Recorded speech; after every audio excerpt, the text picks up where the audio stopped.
Senhor nos concedeu a trazer uma mensagem do Senhor Jesus, a lembrança da crucificação do nosso Senhor Jesus.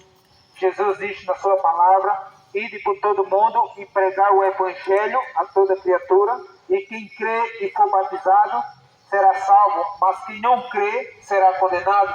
Então esse nosso trabalho, a que nós passamos aqui hoje, a que nós anunciamos a palavra de Deus, para que todo aquele que nele crê, Jesus diz que nós temos que ir e pregar o Evangelho, que esta é a nossa missão, não só minha, mas a de vós também, a quem inclinar o seu coração para o Senhor, porque o próprio Jesus, pelo Espírito Santo, o próprio Paulo, pelo Espírito Santo, escreveu essa carta dizendo assim, por isso, como diz o Espírito Santo, hoje se ouvirem a voz do Senhor, se vocês, o escritor falou, se vocês de hoje ouvir a voz pelo Espírito Santo, se vocês ouvirem, não endureçais o coração como na provocação, como na rebelião, no dia da tentação no deserto, onde os vossos pais, vós me tentaram, e me botaram à prova. Deus levantou o povo de Israel. Nós sabemos que a promessa de Deus, ele fez num homem chamado, nosso patriarca, chamado Abraão.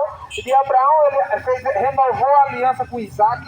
E Abraão, ele diz que o povo do Egito passaria 400 anos de escravidão dentro do Egito, e assim se cumpriu tudo na vida do povo de Deus. Moisés era antes de ele tirar o povo do Egito, ele passou assim 80 anos dentro do Egito como um príncipe, 40 anos dentro do Egito como um príncipe do povo do Egito.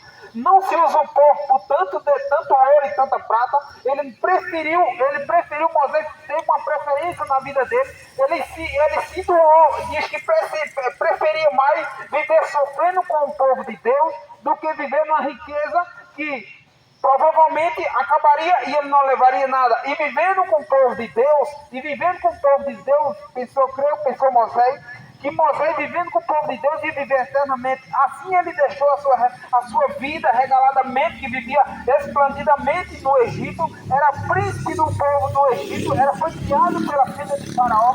Ele era um dos que ia sentar no trono de Faraó, mas ele que preferiu dar ouvido à voz do Senhor. Ele deu ouvido à voz do Espírito Santo. Assim como ele passou 40 anos como príncipe no Egito, quando ele matou o Egito, que ele foge para a cidade de Midian, ele fica em casa com uma mulher e naquele povoado, fugindo era o povo do Egito, passa-se a ter 2 filhos, e depois de 40 anos Deus manda ele voltar para libertar o povo que estava dentro do Egito, preso, cativeiro. Não era escravo o povo de Deus, não é escravo o povo de Deus, mas escravizaram o povo de Deus. E Deus, pela própria mão de Moisés, pela ferramenta que Deus levantou Moisés, para tirar o povo do Egito, para tirar o povo da escravidão, por milagres e prodígios pela mão de Moisés. E é interessante que todo aquele povo viu os milagres e prodígios que Deus fez através de Moisés. Moisés, quando manda aquelas 10 pragas para aquele povo, o rei do Egito, Faraó, quando liberta aquele povo, escute só que tem uma palavra para o seu coração, uma palavra para que Deus possa iluminar a sua vida, para que Deus possa libertar você do pecado. Quando Moisés aquele povo do Egito, o povo do deserto, quando aquele povo que vê que viu Moisés fazendo milagres e prodígios, viu Moisés transformando aquele cajado em cobra, quando ele viu Moisés fazendo escuridão por 3 dias, viu a água transformando em sangue, viu o rancho chegando dentro da cidade, quando aquele povo viu, ele temeu a Deus, mas o temor deles era por pouco tempo.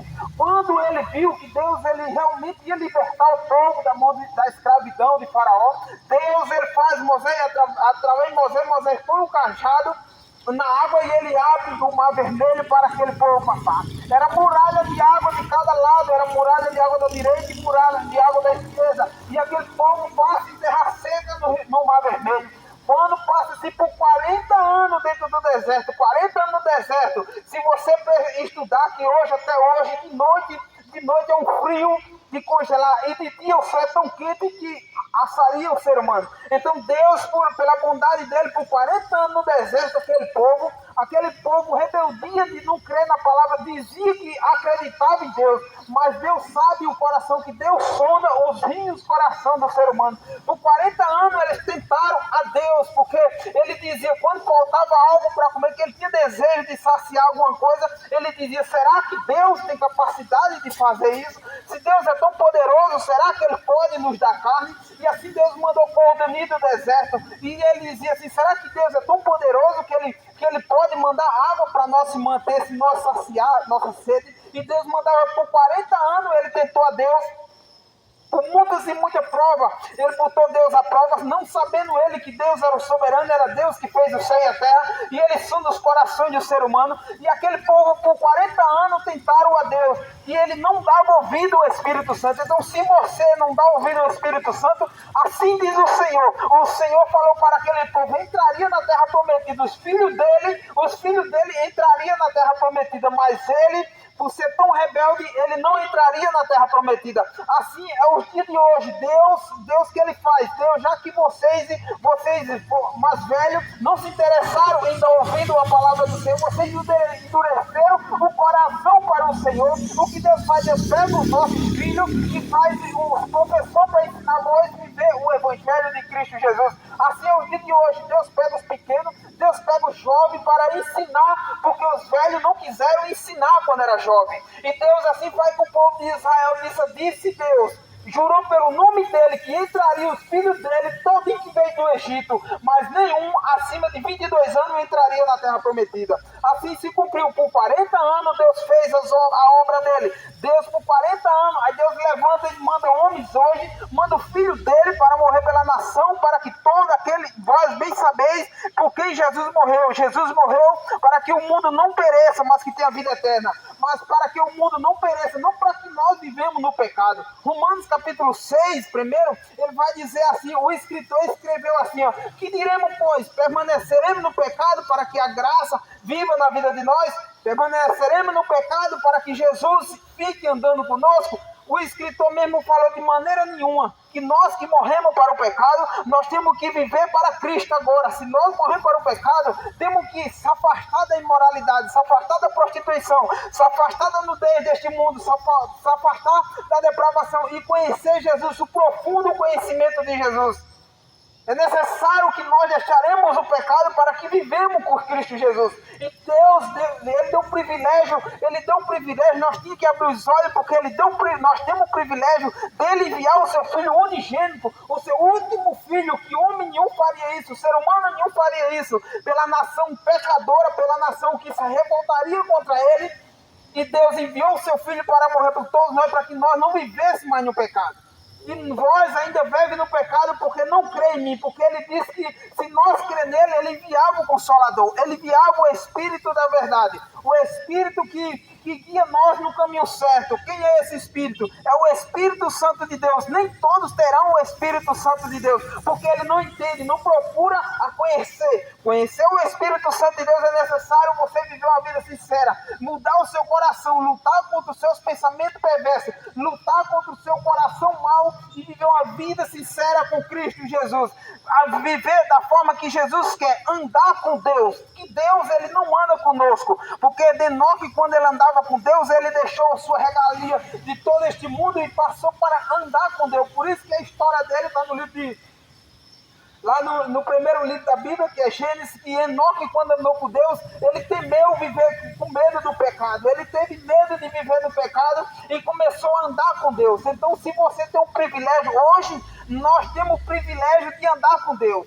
Não diga no seu coração e em sua boca dizer, Deus anda comigo. Deus não tem parceria com o homem. Deus, ele não tem parceria com o pecado. Se você quiser, o próprio Jesus diz, aquele que quiser vir após mim, negue-se a sua própria vontade, toma a tua cruz e me segue. É necessário que nós conheça ele e ande com ele. É necessário, e nós para andar com ele, temos que deixar todo o nosso pecado, tem que deixar todo o nosso embaraço, toda imoralidade, toda depravação, e para andar com Jesus, porque para você andar com uma pessoa que tem o poder maior do que você tem que andar fazendo a vontade dele. Se você andar com o juiz, se você andar com o advogado, você tem que fazer a vontade dele, não ele fazer a sua. Então Cristo Jesus, ele é o nosso Senhor, hoje ele é o nosso advogado, ele é o nosso juízo, hoje ele está com as suas vestes de advogado, mas no dia do juízo final, ele vai tirar suas vestes de advogado e vai julgar todos nós. Todos nós que não se achar escrito no livro da vida,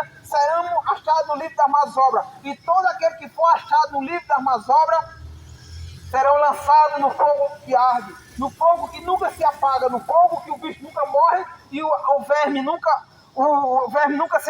morre e o fogo que nunca se apaga. Então é necessário que nós deixamos o pecado, nós deixamos a imoralidade e começamos a se aproximar do próprio Jesus, porque as escrituras estão em todo lado. Toda a sua casa tem uma Bíblia Sagrada ensinando como nós chegamos até Ele. Humilhação, não só com obra, mas sim com humilhação e um coração aquebrantado. Não adianta a gente dizer, eu tenho Deus, mas não viver a vontade dEle, porque nós, quando tem Deus, nós faz a vontade dEle, porque a vontade dEle é essa, que você creia no Filho dEle, no próprio Filho de Deus, no próprio Jesus. Ele quer que você creia no próprio Jesus de todo o seu coração, com todas as suas forças, com toda a sua alma. Se afastar da imoralidade, porque é o que Deus detesta. Deus, ele vai trazer juízo sobre a terra, porque o povo prefere viver mais na imoralidade deste mundo do que viver uma vida sincera com Cristo Jesus. É necessário que você reconheça Ele como Salvador hoje, porque você não saberá se vai chegar amanhã,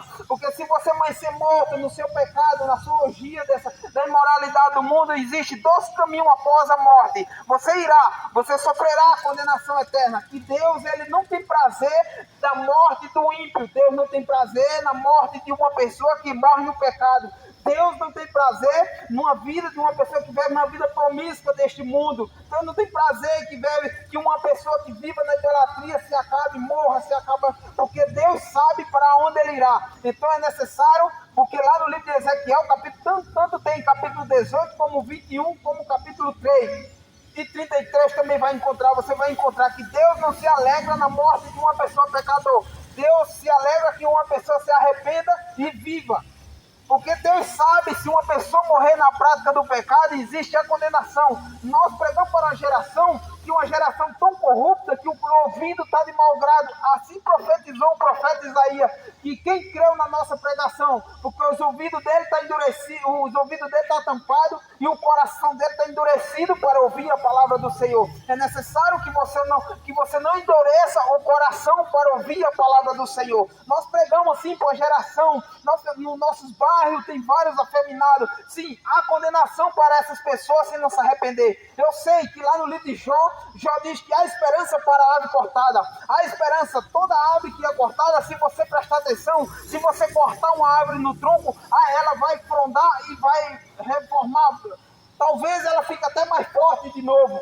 Louvado seja o nome do Senhor. Assim é todos nós, todos os afeminados que se dizer assim, há esperança para ele. Se ele se arrepender do pecado dele, a mulher lésbica, se arrepender do pecado dela e parar de praticar essa vida imoral, há esperança para ela, há esperança para o traficante, há esperança para o giota se ele se arrepender, há esperança para todo tipo de pecado. Agora, se você morrer, João, o que o Batista ele diz assim, que o machado já está posto na raiz das aves. Se você morrer no pecado, morre-se uma vez só e segue só o juízo. Se você morrer na prática do pecado, se você morrer na prática dos vícios e não se arrepender, porque existe arrependimento mesmo que seja na hora da morte. Ou seja, se você lembrar do homem, o homem que foi crucificado do lado direito ou do lado esquerdo, a Bíblia não fala que foi do lado direito ou foi do lado esquerdo que recebeu a salvação naquele momento. A Bíblia não fala, mas sim,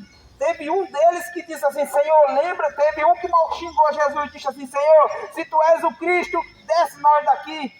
Ele, pensando que ele descesse dali, ele ia praticar o mesmo erro, mas o outro repreendeu ele, disse assim, nenhuma hora dessa tu teme a Deus, porque nós merecemos estar aqui, nossos feitos merecidos, nós estamos aqui, mas esse é justo. Ele olha para Jesus, diz assim, Senhor, lembra de mim quando eu estiver no paraíso. Ele disse assim, lembra de mim quando eu estiver no teu reino. O próprio Jesus decretou e disse assim, hoje mesmo tu estarás comigo no paraíso. Então um recebeu a condenação e outro recebeu o galardão eterno, a glória de Deus na sua vida. Então isso é para mim e para você. Mesmo na hora da morte, se você se arrepender do seu pecado, você terá uma vida eterna. Mesmo na hora da morte, mas também você viver na prática do pecado e morrer no pecado, você irá ser condenado, tanto você e todo aquele que viver na prática do pecado. É necessário que você receba o Espírito de Deus e Deus escreverá o seu nome no livro da vida.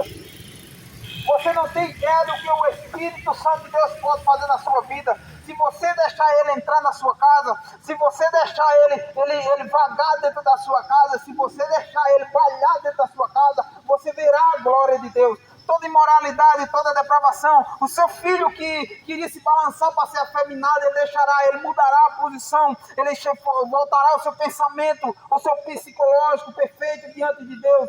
A imoralidade, a prostituição sairá de dentro da sua casa. Aquela paz de Deus, pode vir tribulação, porque o próprio Jesus diz que no mundo tereis aflição. Tem bom ânimo, eu venci o mundo. Então Jesus, quando ele diz eu venci o mundo, então nós poderemos lutar contra a nossa natureza e chegar até ele e dizer, Senhor, me salva, como falou o homem da cruz, o Senhor da cruz. E ele veio para mostrar que nós devemos ter amor ao próximo. Em nome de Jesus, é necessário que você se arrependa hoje. É necessário que você reconheça Jesus como o Salvador da sua alma hoje. Porque você não saberá o dia de amanhã. Você não saberá que situação você se encontra o dia de amanhã. Você pode ser amanhã, seu dia será condenado. Mas também se você aceitar ele, nós temos certeza e você terá certeza. Porque o Espírito Santo, quando nós aceitamos Jesus como Salvador da nossa alma, o Espírito Santo, ele dá certeza no nosso coração. Se nós partir da terra, nós sabemos com quem vamos se encontrar. Agora nós não somos, o próprio Paulo escreveu isso. Se a gente que morreu em Cristo Jesus, nós não somos como os ignorantes, que não entendem que quando morre ele acha, muitos morrem, muitos dizem que morre e se acaba.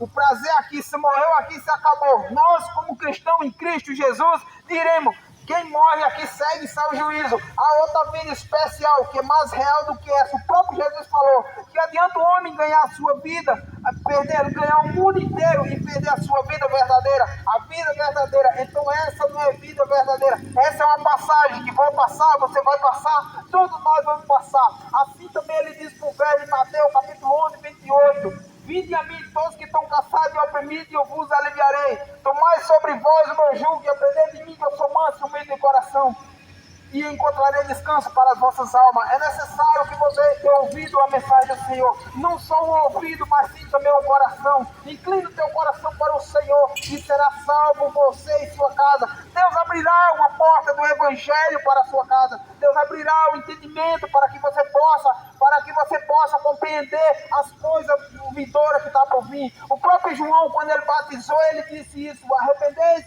e produza fruto de arrependimento. Temos que produzir. Quando um homem se arrepende, uma mulher se arrepende,